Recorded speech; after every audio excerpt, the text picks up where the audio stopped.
آپ نے فرمایا تھا کہ غیر مسلم قرآن کریم پڑھ سکتا ہے، ہاتھ لگا سکتا ہے، جبکہ ہم واقعات میں حضرت عمر رضی اللہ تعالیٰ عنہ کے حوالے سے پڑھتے ہیں کہ ان کی بہن فاطمہ نے قرآن دینے سے انکار کیا تھا یا قرآن کے اوراق دینے سے انکار کیا تھا۔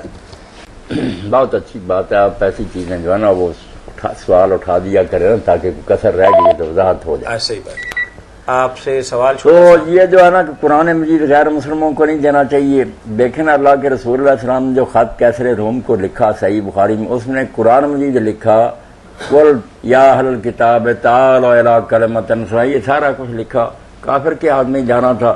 اس سے بڑی دلیل کیا؟ اور امام بخاری اسی لیے لایا کہ ایسی باتیں نہ کرو کہ غیر مسلم کو نہیں دے سکتے۔ جو بات حضرت فاطمہ بنت خطاب کے بارے میں کہ حضرت عمر کی بہن نے کہا کہ تم کافر ہو، میں تمہارے ہاتھ میں قرآن نہیں دے سکتی، تو اس کے بارے میں دیکھیں پہلے کتنی غلط بات ہے کہ حضرت عمر رضی اللہ تعالیٰ نے جب غسل کر لیا تو پاک ہو گئے، وہ تو کافر کے کافر ہی تھے۔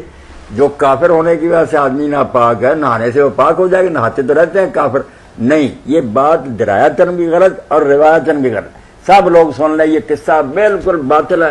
کوئی حضرت عمر رضی اللہ نہیں گئے بہن کے گھر، کوئی لڑائی نہیں ہوئی، کوئی قرآن نہیں سنا، یہ قصہ لکھا ہے بالکل کتابوں میں اور ساتھ ہی لکھا ہے کہ فلاں اس کا بیان کرنے والا آدمی جو ہے نا وہ قابل اعتماد نہیں۔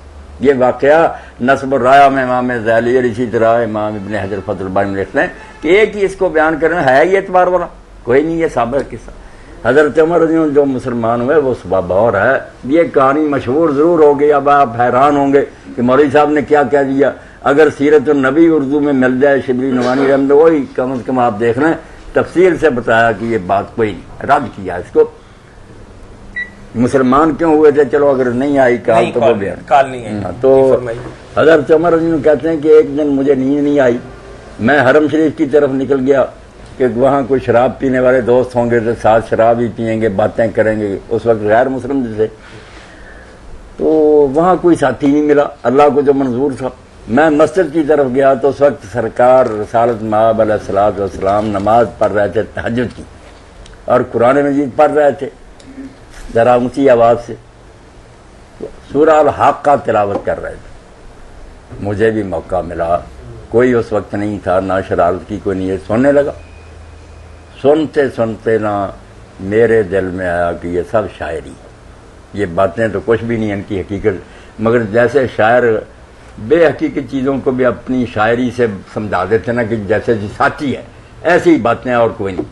تو آپ نے پڑھا ما ہوا بقول شاعر، یہ شاعر کا کلام نہیں ہے۔ میں نے سوچا یہ کاہن ہے، جیسے وہ کاہن ہوتے تھے جنات سے تعلق رکھتے، وہ لوگوں کی باتیں معلوم کرے، اس نے بھی میرے دل کی بات معلوم، جنات ہیں۔ تو فرمایا ولا بقول کاہن، یہ کاہن کا کلام بھی نہیں ہے۔ بس جب سورت ختم ہوئی تو قرآن میرے دل میں سما گیا اور اسلام پوری طرح دیوانہ وہ رچ گیا۔ یہ واقعہ انہوں نے خود بیان کیا مسند احمد۔ وہ حضرت فاطمہ کے گھر جانا اور لڑائی وغیرہ کا قصہ نا آپ آج سے سمجھ لیں، اگر عربی کتابیں نہیں پڑھ سکتے تو سیرت النبی پڑھ لیں شبلی نعمانی رحمۃ اللہ، اس میں بھی ساری تحقیق موجود ہے، کوئی قصہ۔ اور میں نے جیسے عرض کر دیا کہ عقلاً بھی غلط کہ اگر حضرت عمر 1000 مرتبہ بھی نہا لیتے تو جو ان کی نجاست ہے شرک کی جس کا حوالہ دیتے ہیں وہ تو ابھی مشرک ہی تھی، وہ ختم ہو جانی تھی۔ اور اگر ظاہری پاکی کی بات کرو تو وہ الگ بات ہے، غیر مسلم کے ہاتھ بھی گندے ہوں گے تو وہ نہیں لگائے گا، غیر مسلم کو کیا۔